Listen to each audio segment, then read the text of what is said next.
안녕하세요. 이 작가입니다.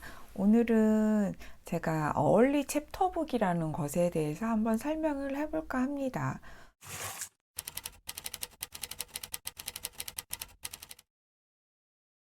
제가 지난 시간에 책의 흐름이 그림책, 그 다음에 리딩북, 그 다음에 챕터북, 영소설 이런 흐름으로 넘어간다고 했잖아요.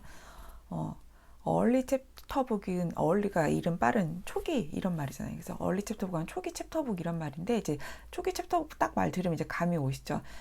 아이들이 리딩북과 챕터북으로 가는 그 사이에 그 간극이 있어요. 챕터북이 뭐 제가 지난 시간에 책을 보였지만 글자가 굉장히 갑자기 많아지고 그림도 갑자기 없어지고 그러다 보니까 아이들이 좀 뭔가 심리적으로 뭔가 되게 어려운 거 하는 것 같다. 그러면서 하기 싫다. 이런 마음이 들 수가 있거든요. 그래서 갑자기 그렇게 챕터부로 가기 전에 그 마음을 부드럽게 넘어갈 수 있도록 챕터 가는 것도 해볼만 하겠는데? 이런 마음이 들 수 있도록 중간 다리 역할을 해주는 게 얼리 챕터북이에요. 얼리 챕터북은요. 일단 일반 챕터북보다 글자가 크고 그림도 적당히 있어서 보기에 훨씬 편해요. 그리고 단어 수가 얼리 챕터북 같은 경우는 대략 1000개에서 4000개 정도, 챕터도 거의 3에서 8챕터 이 정도 되고요. 그 다음에 그냥 챕터북 같은 경우는 단어 수가 4000에서 7000개 정도, 그 다음에 챕터는 거의 10챕터, 10챕터, 챕터 10 이 정도에서 거의 마무리 되거든요. 한 권에 챕터 10장, 10개가 있는 그 정도 되거든요. 사실 글자 수 같은 경우는 챕터부가 원래 챕터가 은근 차이가 많아요. 적게나도 뭐 3,000단어 정도는 차이가 나는 거니까 많이 나지만 아이들이 이 얼리 챕터북만 제대로 읽어 나가도 영어책 읽는 거에 대해서 뭔가 자기가 글자 많은 책을 읽어 내려갔다. 자기가 뭔가 글자나 많은데 그림이 거의 없는 책을 읽어 나간 듯한 그 느낌이 있거든요. 그래서 자신감이 상당히 뿜뿜할 수가 있기 때문에 이 얼리 챕터북 읽을 때 재밌는 책을 골라주는 게 굉장히 중요합니다. 리딩북과 챕터북 사이다 보니까 얼리 챕터북이기도 하지만 사실 리딩북의 마지막 후반부 리딩북이라고 생각하시면 돼요. 약간 글밥이 많아진 리딩북이라고 생각하시면 되니까 그 정도 선에서 제가 오늘 어떤 책이 재밌는지 한번 추천을 해보도록 하겠습니다.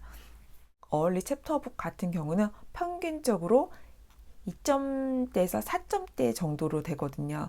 여기서 2점대, 4점대란 말이 뭐냐면 2라고 하는 것은 평균적으로 그레이드 2학년 아이들을 볼 수 있는 거, 뭐 3학년, 4학년 아이들 볼 수 있는 거, 이 정도 미국 현지 아이들이 그 정도 보는 수준이라고 생각을 하시면 되니까. 근데 그 AR 1, 2점 때는 책 수준 보면 아시겠지만 어렵지 않아요. 굉장히 쉬운 말들이 많이 나와 있는데 물론 리딩북을 차근차근 다 밟은 단계에서 가는 아이들에게 어렵지 않다는 겁니다. 그러면 자 두구두구두구 재밌는 책 첫 번째 뭐냐? 두구두구두구 따단 첫 번째는 플라이 가이입니다. 이 플라이 가이 굉장히 유명하잖아요. 제목에서 이미 눈치를 채셨죠. 플라이가 뭐예요? 파리잖아요. 주인공이 파리예요. 이 파리인데 그 파리하고 남자아이가 등장하거든요. 남자 주인공 아이는 버즈라는 남자아이인데 그 아이랑 같이 파리랑 플라이가이랑 이야기를 끌어나가는데요. 초등 저학년 아이들은 당연히 너무너무 좋아해요. 이 책을. 그런데 의외로 초등 고학년 아이들도 진짜 재밌게 봐요. 심지어 어른인 제가 봐도 저도 너무 재밌게 보는 책인데요. 일단 왜냐면 플라이가이 하면 플라이가 파리잖아요. 파리라는 것 자체가 그렇게 막 깨끗하고 고상한 이미지는 아니잖아요. 제목 들으면 왠지 느낌 오잖아요. 파리 그 느낌적 느낌. 근데 그 느낌이 딱 맞아요. 딱 그 느낌의 책이에요. 그래서 뭔가 살짝 지저분한 듯 하지만 굉장히 위트가 있고 재밌어요. 그리고 나름 그 버즈라는 주인공 남자 그 파리 주인이거든요. 파리 플라이가 주인인데 그 아이와의 우정도 느낄 수가 있고 제가 이 책은 정말 재미없다고 한 아이는 거의 본 적이 없다고 할 정도고요. 제가 아이들에게 아까 말했지만 읽어주면 저도 엄청 재밌게 봤던 책이에요.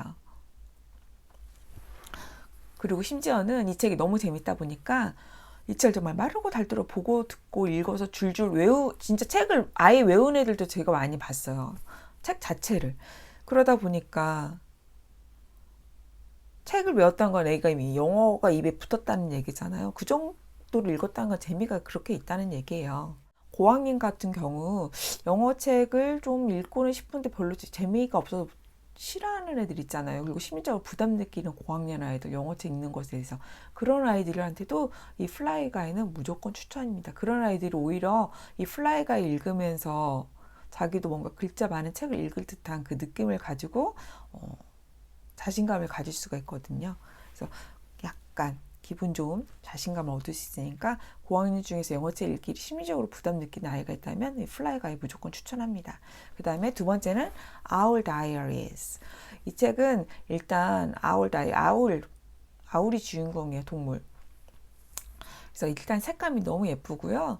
스토리도 아기자기하고 책을 보면 만화처럼 또 말풍선이 이렇게 나와요. 근데 그 말풍선에 실제 회화 표현이 많이 나오거든요. 그래서 그런 표현들을 익히기에도 굉장히 좋고 AR 지수는 거의 2.8에서 3.2 정도라서 어렵지 않게 쉽게 접근할 수가 있습니다. 특히 색감이 너무 예쁘고 여자아이들이 우정 이야기 좋아하잖아요. 여자아이들이 좋아할 만한 소재가 많이 있어서 여자아이들이 좋아하는 아이들도 좋아하지만 남자아이들도 동물 좋아하는 아이들도 굉장히 재밌게 볼 수가 있습니다.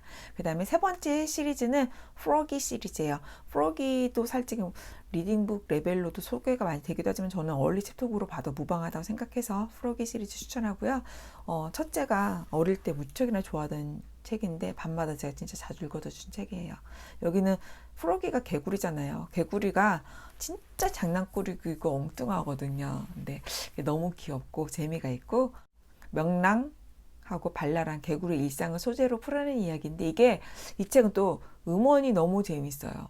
프로기뿐만 아니라 뭐 플라이 가이니 뭐 다른 것도 음원이 진짜 재밌으니까 그래서도 아이들이 듣기에 정말 좋은 장점이 있거든요.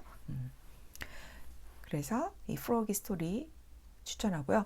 네 번째는 네이트 더 그레이트예요. 이게 귀여운 소년 탐정 네이트에 관한 이야기인데요. AR 지수는 2점대에서 3점대 수준이고 책이 시리즈가 굉장히 길어요. 27권. 제가 알기로는 그 정도까지 나와 있는데 근데 이게 좀 약간 단점은 아닌데 그래도 굳이 뽑자면 글자가 그 시리즈 1권, 2권, 3권 이렇게 흐름이 있잖아요. 그 권수에 따라서 글자 수가 굉장히 좀 차이가 좀 있어요. 그래서 시리즈가 후반부로 가면 글자 수가 굉장히 많아지거든요. 그래서 막 이 책 재밌을 것 같은데 이 뒤에 것부터 팍팍 꺼내서 읽게 했다가 아기가 글자 너무 많은 걸 보고 질릴 수도 있으니까 반드시 앞에서부터 1, 2, 3, 4, 5, 6, 7, 8, 9, 10 순차적으로 읽혀서 글자를 점점 순차적으로 익숙해지게 해주는 거 꼭 해주시고요. 그 다음에 스토리는 제목에서 눈치를 챘겠지만 네이트라는 아이 주변에 있는 작은 문제들을 해결나가는 꼬마 탐정 이야기인데 아이들이 과정마다 읽으면서 자기가 마치 네이트인 마냥 자기가 마치 추리를 하는 것 마냥 빠져서 읽을 수가 있어요. 이건 남자 아이들 좋아하고 여자아이들 추리물을 좋아하는 여자아이들도 재미있게 들을 수가 있습니다. 음원도 이것도 정말 재미있어요. 그리고 다섯 번째 이야기는 주니비 존스입니다. 세상에 줄도 없는 초등 저학년 최강자 말괄량이 우리 주니비 존스에 관한 이야기인데요. 아이들이 의외로 학교 생활을 가는 책을 정말 좋아하거든요. 근데 이 주니비 존스가 딱 그 취향인 거예요. 말괄량이. 근데 그 주인공 주니비가 너무 천방지축이거든요. 그래서 이 책을 읽어주는 성우가 그 주니비 존스의 그 천방지축 성격을 너무 잘 표현해서 특유의 그 발랄함과 개구짐이 그 성우 목소리에서 다 느껴져요. 너무 재밌습니다. 근데 일단 이 책에서는 구어체가 정말 많이 나와요. 초등 저학년 구어체가 나오는데 이게 약간 문법이나 약간 정확한 표현이 아닌 말들을 그대로 아이들이 쓰는 말들을 옮겨온 책이라서 그게 장점이라면 장점인데 또 단점이라면 단점일 수도 있겠죠. 어린아이들 말투 그대로 따온 거니까. 근데 아이들은 너무 재밌게 하니까 익힐 수가 있어서 괜찮은 것 같아요. 아이가 성별이 여자이다 뿐이지 웬만한 남자의 개구장이 남자들보다 더 뺨치는 그런 아이 캐릭터라서 남자들도 굉장히 재밌게 들을 수가 있고요. 읽어주는 속도는 좀 살짝 빨라요. 아주 살짝 빠른데 이것도 발음이 워낙 성우 발음이 깨끗하고 듣기에 좋은 목소리를 가지고 있어서 듣다 보면 따라잡기에는 별 무리는 없습니다. 약간 빠르다. 이게 나중에 듣다 보면 익숙해지는 거니까 괜찮고요. 남자, 여자 할 것 없이 모두 좋아하는 책입니다. 제가 지금 그 얼리 챕터북 5권 이 정도 책 꼭 읽어주면 좋다고 지금 소개를 했는데요. 이때 중요한 게 또 뭐냐면 제가 리더스북 할 때는 다독을 해야 된다. 빠른 속도로 다독을 해야 된다고 했는데 이 얼리 챕터부터는 서서히 책을 좀 더 천천히 보면서 스토리에 빠지면서 깊게 좀 보는 그런 습관을 들여주는 시기로 방향을 살짝 전환해주는 시기예요. 즉 정독으로 가기 위한 그 과정의 첫 걸음 정도가 되는 과정이 얼리 챕터북이거든요. 그렇기 때문에 되도록이면은 아이들이 대충 읽게 하지 말고 그렇다고 뭐 세세히 막 뭐 이런 건 아니고 전체적으로 이 아이가 제대로 흡수를 할 수 있게끔 반복해서 읽어줄 수 있도록 반복 독서를 할 수 있도록 좀 어머니께서 유도를 많이 해주시고 무조건 빨리 나가지 말고 단어도 어느 정도는 얘가 알고 있는지 조금은 이 아이 수준에 맞춰서 읽게 해주시고 얘보다 너무 지금 수준이 너무 얘가 알고 있는 어휘에 비해서 너무 터무니없이 얘가 좀 따라하기 어렵다 싶으면 다시 리더스북으로 백해서 한번 다시 짚어주고 오시고 그 그림 사전 활용하는 법 제가 알려준 거 그걸 따라서 어휘를 확장시켜주면서 이 얼리 챕터북 읽는 시기에 어휘도 같이 분명하게 알 수 있도록 좀 도와주시기 바라겠습니다. 자, 오늘 제가 소개한 책들은 얼리 챕터북 중에서 음원도 정말 들으면서 아이들이 재미있어 할 만한 것들을 고른 거라서 반복해서 듣기에도 좋고 아이들이 그 듣기를 따라하면서 발음이나 줄거리 읽히기에도 좋은 책들이니까 그러면서 덤으로 유창성까지 얻을 수 있는 책이니까 어머니들이 한 번쯤은 구입해서 읽도록 해주시는 것도 좋고 그전에는 무조건 그렇다고 구입하지 말고 반드시 도서관 가서 아이가 한두 권쯤 읽어보고 아이가 좋아하는 거면 구입을 해주세요. 무조건 구입은 항상 먼저 생각해 주시기 바랍니다. 오늘도 좋아요, 구독, 알람 설정, 바이바이.